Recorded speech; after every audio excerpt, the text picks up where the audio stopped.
welcome everyone. One of our panelists will be back with us shortly, but we will go ahead and get started. Welcome, welcome. My name is Garrison Duncan. I'm the Executive Vice President of the Competency-Based Education Network. We're really glad you're here with us today to talk about competency-based education. I'm thrilled to be joined on the stage by some amazing panelists who are doing great work in competency-based education, including Adrian. Come on up here, man. I know, they turned that clock on and we were like, we gotta go. They don't have flexible timing here. So, like we do in our CBE programs. But why don't we start with introductions, and I'd love to kick it off with Danielle. Well, good afternoon, everyone. My name is Danielle North, and I'm the Executive Director of Degree Forward out of Detroit. We're one of over a dozen hybrid college partners with Southern New Hampshire University. Hello, everyone. I'm John Gabrieli, co-founder and managing director of TRIO New College Network. We're working to spread the hybrid college model across the country to new cities, including working with Danielle to support the launch of Degree Forward in Detroit. Hello, good to be with everyone today. My name's Susan Patrick. I'm the CEO for the Aurora Institute, which is a nonprofit working across K-12 education, and co-founder and home of the Competency Works initiative that's been studying the development of K-12 competency-based education. Good afternoon, everyone. My name is Dwayne Davis. I am the Chief Operating Officer and Chief School Administrator for the Newark Opportunity Youth Network and lead charter school. The Newark Opportunity Youth Network is a strategy that includes not just a public alternative charter high school, but also My Brother's Keeper, policy and advocacy, and scaling solutions. And our goal is to serve young people who are 16 to 24 years old, who have been disconnected from high school in some way, shape, or form, or are on the verge of disconnecting from high school. And so our goal is to provide them with systems and structures that are able to evidence their true success in a very non-traditional way to shift the real value out of our untapped resources in Newark, but also across the state of New Jersey. Good afternoon, all. My name is Adrian Haugabrook, and I'm the Executive Vice President and Managing Director of the Social Impact Collective at SNHU. And so through partnerships and collaborations with the very people you see here on the stage, my group oversees all of the social innovation that occurs at SNHU, and we're the group that actually utilizes CBE, or competency-based education, as a modality to actually address some of the very needs and concerns that you'll hear us talk about today. Through that portfolio of work, we're doing it not only here in the United States, but we use trusted community-based partnerships and collaborations also outside of the U.S., including Africa and the Middle East. And so happy to talk about some of that work as well. Are y'all ready? Can you tell how amazing these folks are and the wisdom we're going to hear? So thank you again for being willing to share with us today. So when we were doing our preparation call, we all shared a little bit about why CBE, not from a academic sense, but what's your why? Why is this so important? What's the social impact that you're bringing forward in this work, and why it's so important to you? So why don't we go back this way? And Adrian, I'll just start with you if that's all right. Yeah, that's completely fine. So the why for us at SNHU, as many of you know, SNHU is a very large-scaled university, 180,000 learners on our platform. And our why is that we realize that even with the best of intentions, or even unintentionally, that scaled enterprises can promote inequities. And so often in the learning paradigm, as we think about the learning pathway, we often realize that those who are most marginalized or live in most vulnerable communities or in situations are often cut out of the post-secondary process, or even pathways into post-secondary. And so the why for us is realizing that vulnerability. How do you democratize? How do you bring equity? How do you bring access into the learning, into skill building, into workforce development, regardless of geography? And so our why is to transform lives at scale. And you cannot transform lives at scale if you're not including everyone as part of that why. So I would say that the why at the Newark Opportunity Youth Network and Lead Charter School, I think it's one that resonates with everyone within the org, and that is that young people are the greatest resources available to us. And there are young people who have not been able to succeed in more traditional settings for various reasons, whether on parts of their own or on parts of others, or a combination of both. And so when we engage young people and re-engage young people, the goal is really to determine how can we set goals for you within a short period of time, relatively, and that are adaptive to you in a way that's going to be able to show your mastery of your skills and your competencies in a way that is appropriate to each individual young person. So we think about what is the individualized development plan, not just an IEP plan, but what's an individualized development plan for each young person that allows for them to see themselves in success, and for us to reimagine what success looks like for all of our young people. And so our why is very simple. Young people are the greatest resources, and for us, how do we find ways to reimagine what does success look like for our young people? And that's typically through their lived experiences and other ways that we might not traditionally see in schools. This resonates so much. I would say from our organization, the why is really examining the system. So we work on policy at the federal and state level, and we work on practice across K through 12. And if you start peeling back the onions and asking questions about credit, how we give credit, how the system is so tied up in time, how the funding is tied up in time and credit, the system is working exactly how it was designed to work, and that is to rank and sort kids. And that is to move kids through with variability in their learning, making time the constant thing that we hold on to and learning the variable. And if we don't just dig into that why 5 times and take a look at what would it mean to design a system where success was the only option. And that means giving kids the opportunity to learn and to demonstrate mastery of their learning in ways that are powerful for them. Let's take a look at all of this research that we have on the learning sciences on how kids learn best. What's authentic? What brings you passion? Learning is about the head, the heart, the doing, skills, building knowledge and competencies. So what would it take to design learning based on how kids learn best? That's pretty fundamental. And in international conversations that I've been in over the last 3 years, the question is very different from what we hear in the US, and it's about, is our education system going to transform fast enough to save the human species? Susan, a lot of what you said resonates a lot with me. At TRIO, our work is in higher education and working to spread the competency-based model to new cities and combining it with high-touch, in-person coaching and support to help students succeed. But my own interest in competency-based education goes back to my own experience as a teacher. I taught middle school math and science. I had a classroom with 31 students who were amazing, curious, passionate, and also had very different levels of academic preparedness. I had students who were doing single-digit addition, and I had students who were multiplying exponents. And the problem that I had was, that would be familiar, I'm sure, to many educators, is at the end of the day, they were sitting there through the same class.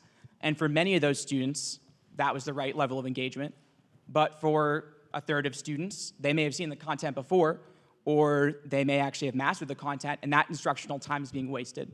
And for another third of students, they had been passed on to 5th grade without the skills that they needed to be successful in my classroom, and they just continued to fall further and further behind.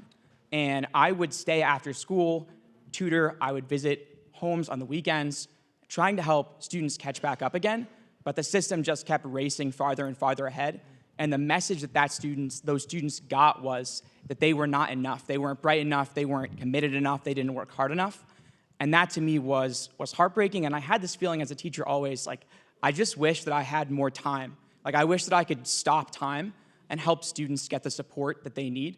And that's me what you said, Susan, about it's a common way to describe CBE, but under this model, it's not that the time is fixed and the learning is variable, it's that the learning is fixed and time is variable. And that may sound jargony or that may sound technical, but I think to me it comes back to equity in education, which is to say that we say we believe every student can succeed. We say, no child left behind.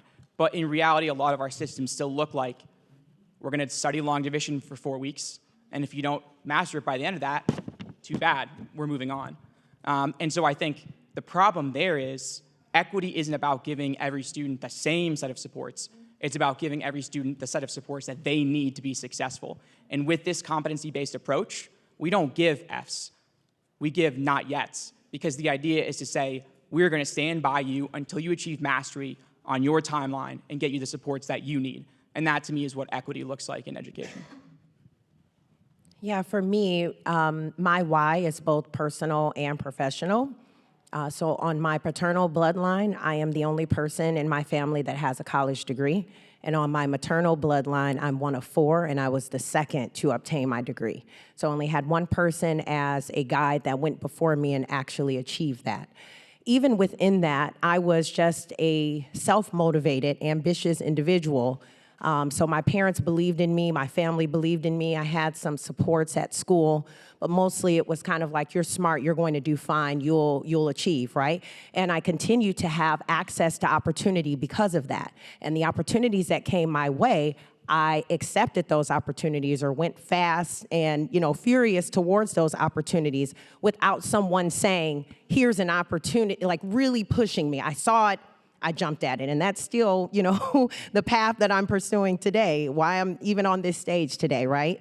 But for me, professionally, I believe that we need equitable access to opportunity for every child, for the individual or for the adult that doesn't necessarily know which way to go, that doesn't know who to call or contact, or opportunities are not just coming towards them. How are we bringing those opportunities and pathways to them so that they can reach success?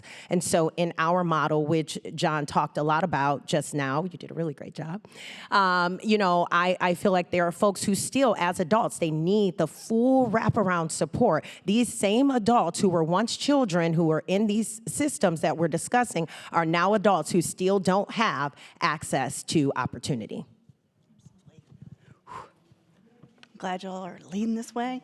So good. And thank you for sharing your personal stories and your personal whys. And I think what we're hearing and what we talked about on our call was at a moment in time when our country is experiencing so many different pandemics, whether that's the coronavirus or the COVID pandemic, to a racial reckoning, to all these, to people really looking again at our systems, Susan, as you discussed, of we have so much inequity and it's getting exacerbated at this moment in time.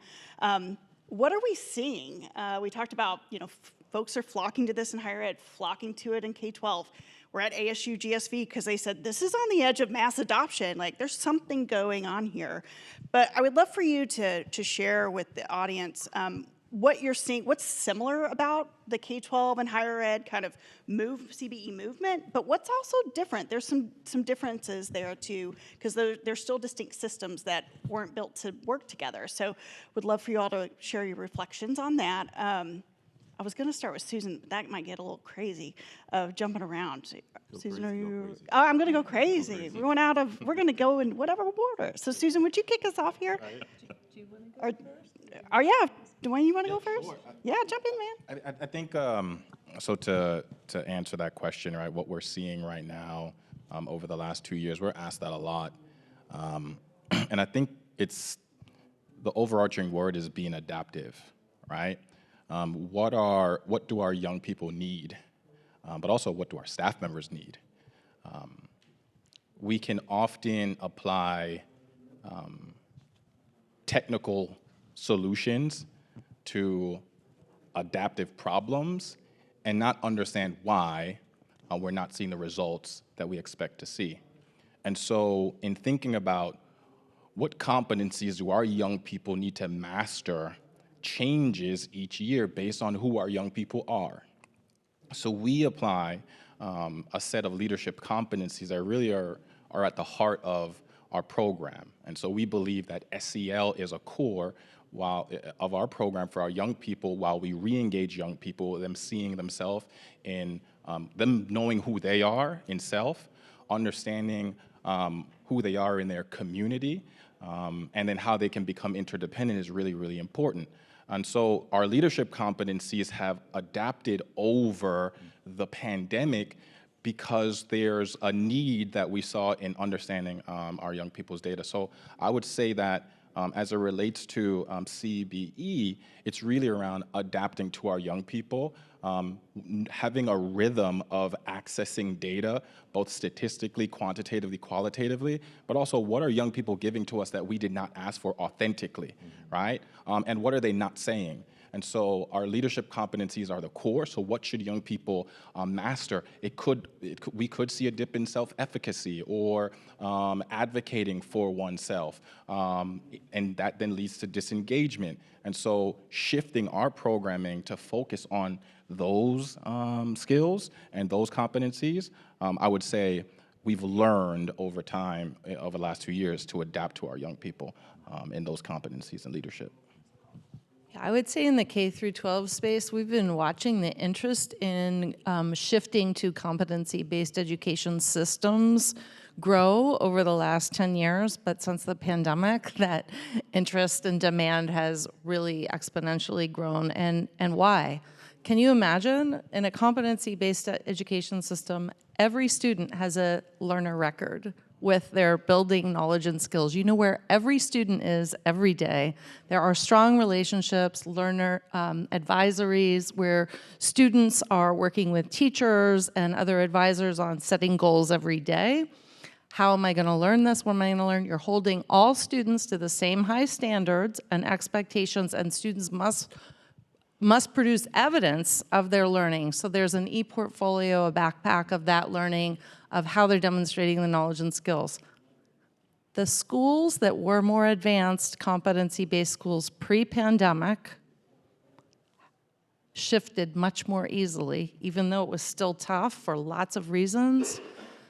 So you may know our organization, Aurora, was iNACOL before on online and blended learning, expanding access for 15 years. Why am I so focused on competency-based ed?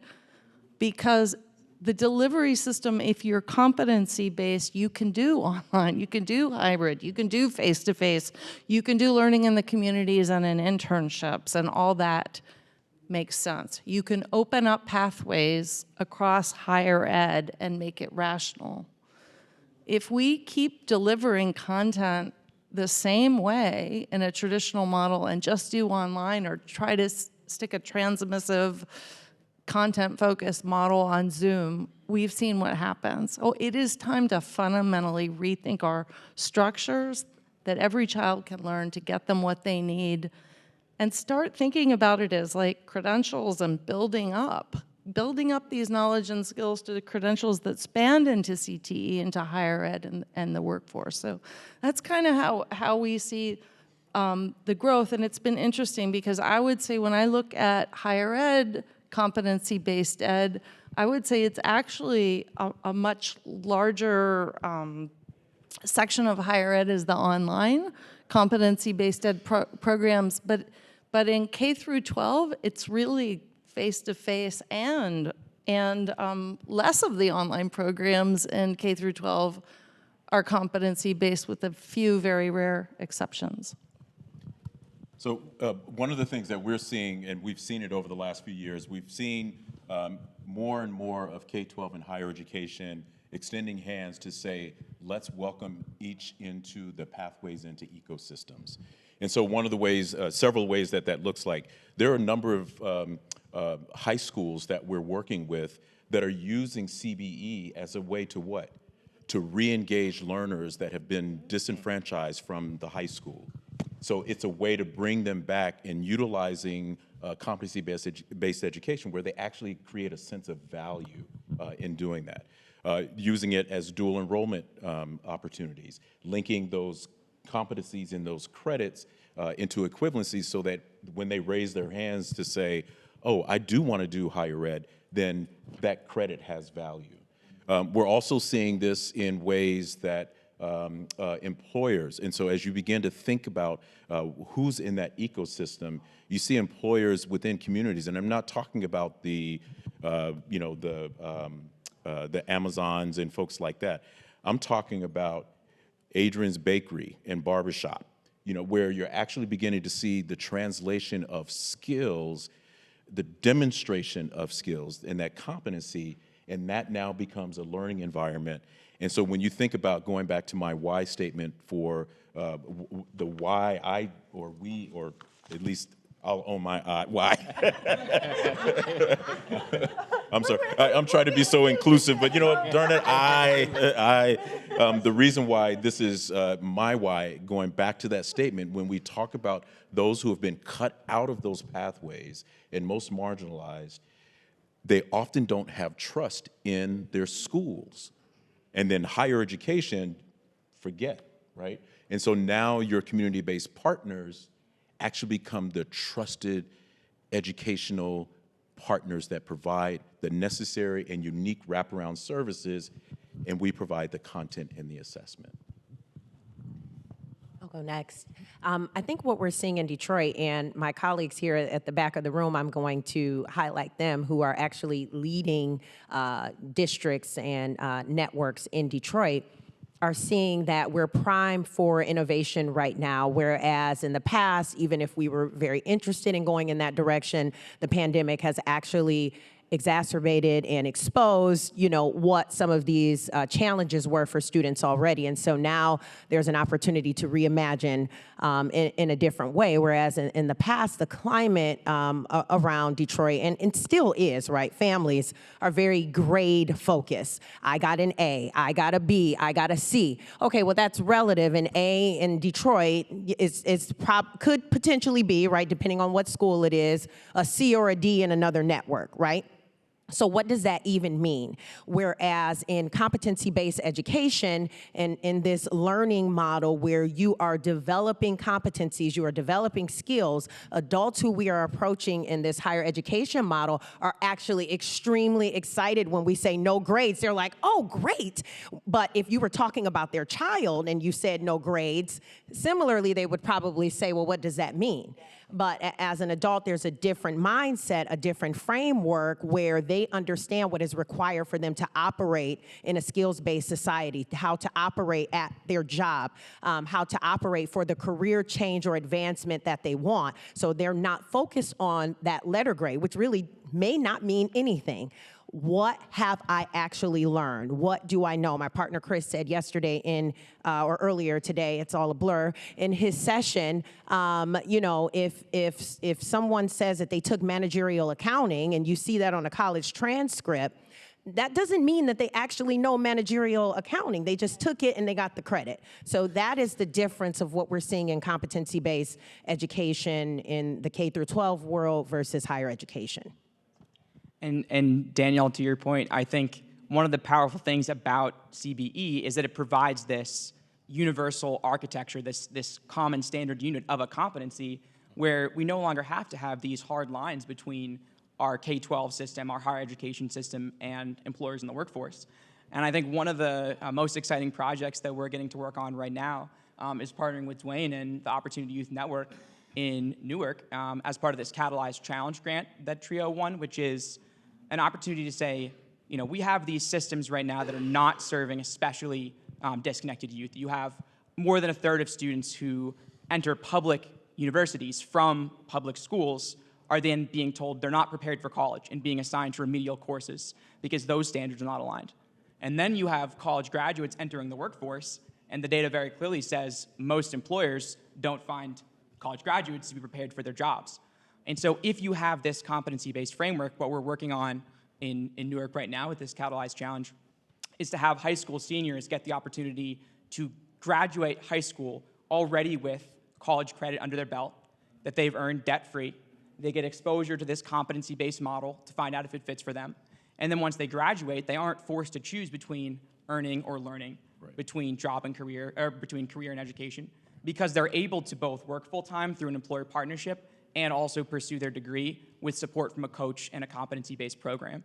And so creating these more comprehensive pathways that break down the barriers and say, as opposed to college, high school, and career, we're going to have a pathway that runs all the way through and ultimately is getting learners what they need, which is an opportunity to succeed. So now I want to raise a question. We talked a little bit about scale early on, but really we had a fascinating dialogue, and I think all landed in a really good place. When we often talk about scale and ed tech scaling and helping us to scale, we kind of think differently about designing for scale, for whom and how, and that's really different. A lot of folks, and John, you use this, right? A lot of folks think about scale as every person gets exactly the same thing. And again, in CBE, we're saying every person gets exactly what they need by design. We're not leaving it up to chance. We're not saying, oh, if you happen to have something like this happen, we might be able to help you. No, we're going to anticipate that's going to happen, and we're going to remove the barrier, and we're going to be right there with you. So I would love for you to maybe help, especially our ed tech friends who, again, are often thinking about scale a little bit differently than how we might define it. So yeah, elaborate on that definition, what it means to you, and how you bring that to life. Sure, I'll go. Since we launched, I actually participated in a fellowship last May, and now we are enrolling our 4th term of students in this model. And often when I'm speaking to people, they assume that this has been going on for a while, or I've been doing this for a while.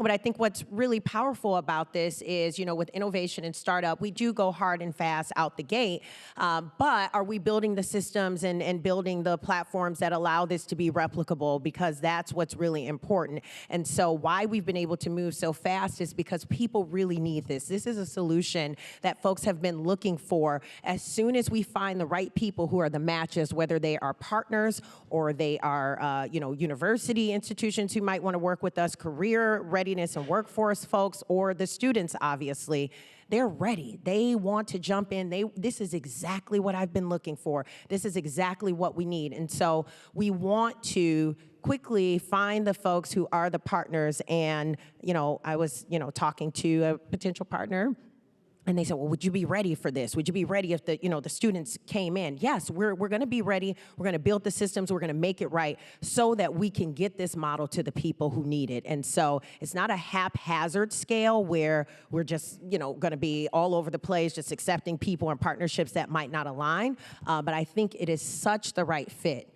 And something that we've been waiting for a really long time. The solution is here, and so we've got to go forward and scale it.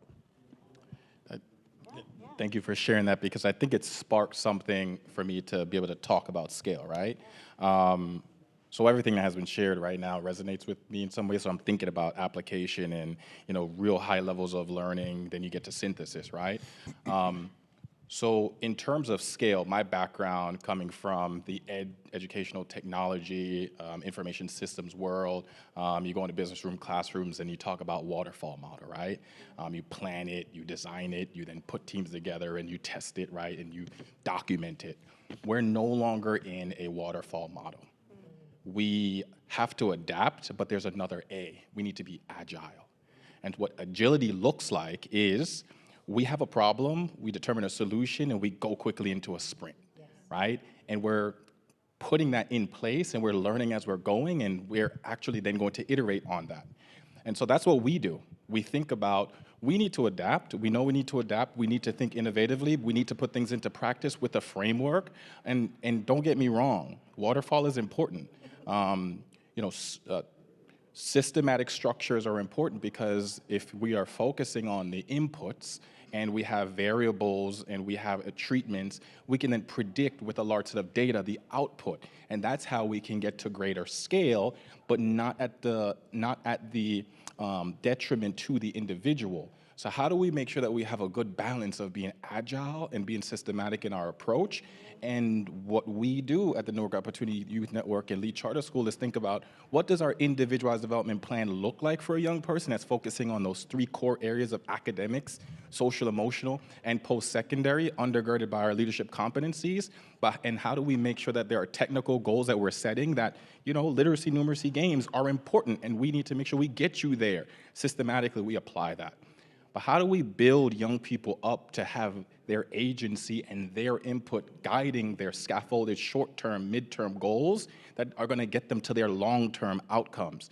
And so thinking about that from an adaptive standpoint, agile standpoint, and looking at the individual standpoint, I think we can get to solutions together more rapidly that's not going to miss the mark on the individual and allow for scale to happen, because we know that we do need to hit our measures, literacy, numeracy. We do need to think about post-secondary, whatever that looks like, but we can also do that in a way that's adaptive and agile. Yeah. Can I make real quick? Don't go chasing waterfalls, right? Like, that's what I heard. Oh, now it's in my head the rest of this panel. Jeez. Did you have something you wanted to do? Oh, That was it. I just right before I was going to say. So I'd love to offer an institutional, as a higher ed institution, an institutional perspective to it. So there are two sort of domains that I'd like to respond to this question of scale.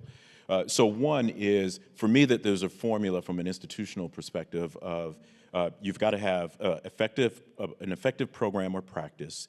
You've got to have the research or the evaluation that proves the efficacy of the work. And then three, you have to have policy that supports it. And you can define policy at the federal level, states level, or even of funders and others, how you think about it. So that's one area. On the other side of this, that when you think of growth, when you think of it from a tech perspective or a business perspective, there's usually two ways of thinking about scale.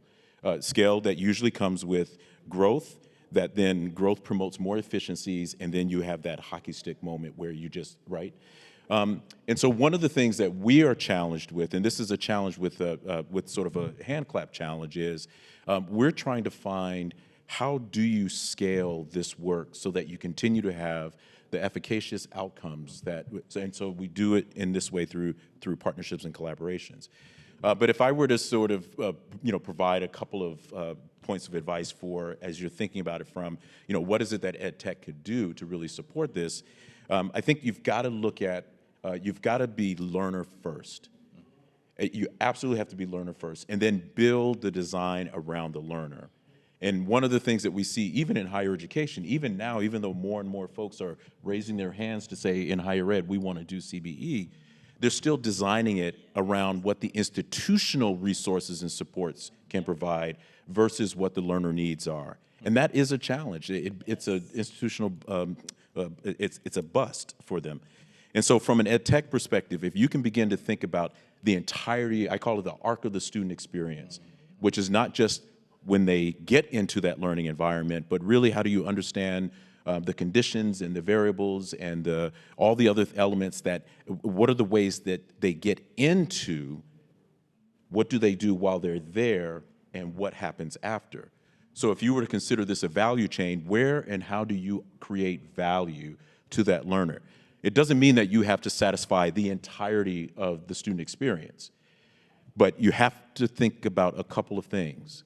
One, if I am going to carve out a niche in that learner experience, then how do I ensure that that niche is interoperable?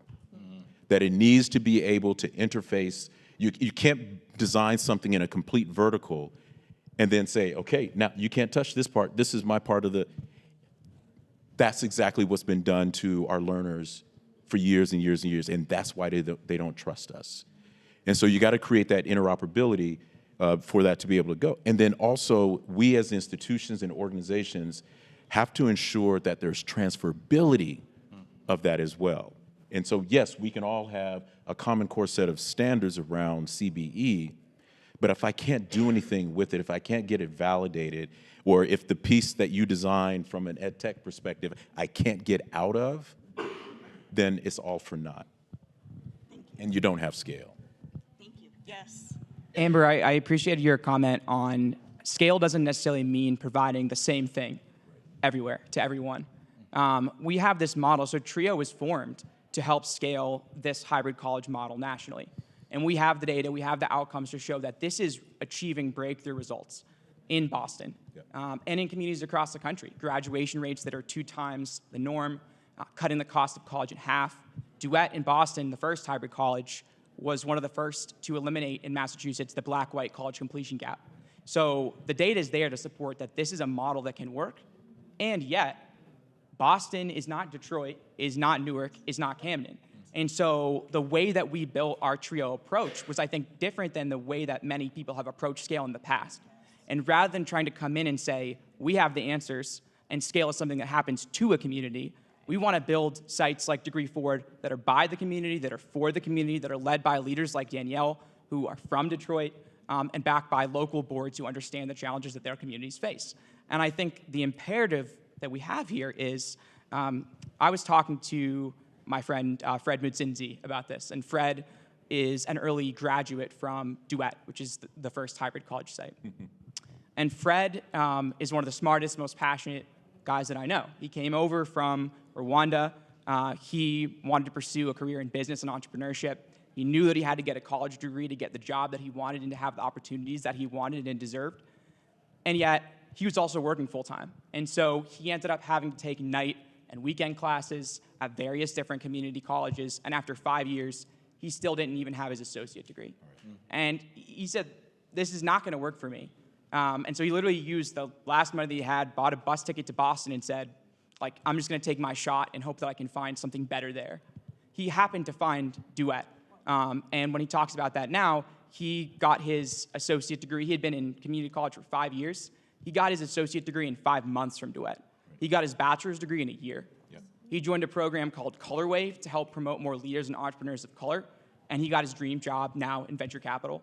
And Fred was just profiled actually last month in the New York Times under the story From Homeless to VC.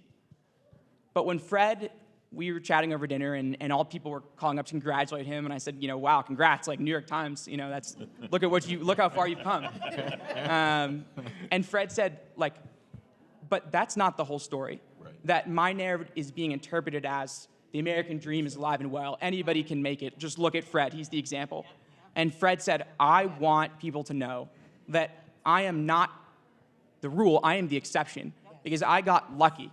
For people that took a chance on me, for programs like Duet that don't exist in most places across the country. And Fred still to this day wonders, what if I didn't take that bus down to Boston? He never would have had this chance. And I think what we wonder and what Fred wonders is how many more people like him are there in cities across the country with the passion, with the desire, with the skill to be successful, but because they happen to be born in Tulsa or in Buffalo, where there aren't programs like this, they never get that chance. And so Fred is one of our founding board members at TRIO, and as a former student and as a graduate and an alumnus, his goal is to help scale this model so that it's not just a few students like Fred that can benefit, but so that we have systems that give every student that chance. And the way that he put it was, I want to get to a place where a story like mine isn't front page news anymore, because that's a norm of the opportunities that every student gets in this country. And I think that's From waterfalls to drop the mic. it's a drop the mic, and it's a question of systems. Yeah. So why isn't our system developed for equitable pathways now? Why don't we have competency-based K through 12, K through 12 pre-K, higher ed, CTE, and workforce? By the way, most high-performing countries around the world do this across their entire systems. They don't have this thing called seat time. When I tell people about seat time policy barriers from other countries, they're like, why would you ever do that? Why? Right?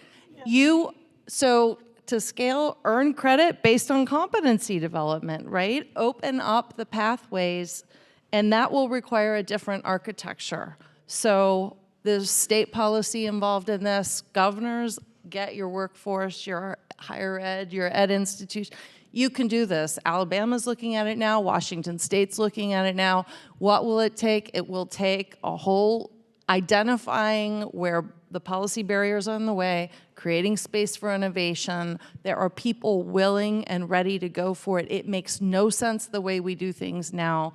So it's just a call for changing the systems and the structures that continue to rank and sort and cull students who are capable and are in this system. We've got to make the system work for kids, get every kid with a comprehensive learner record, make our IT systems interoperable, and have data backpacks so we have evidence of all this great, and then all of the machine learning in the business community looking for those jobs, they're going to have so many more candidates. But the way we're doing it now is just completely antiquated and not working for anyone. Well, we are at time, and again, round of applause. What amazing, amazing individuals. Wonderful. Thank you all for staying this afternoon. We've got another panel in 10 minutes on competency-based education, so stay in the room, and we'll see you in about 10 minutes. Thank you. Thanks.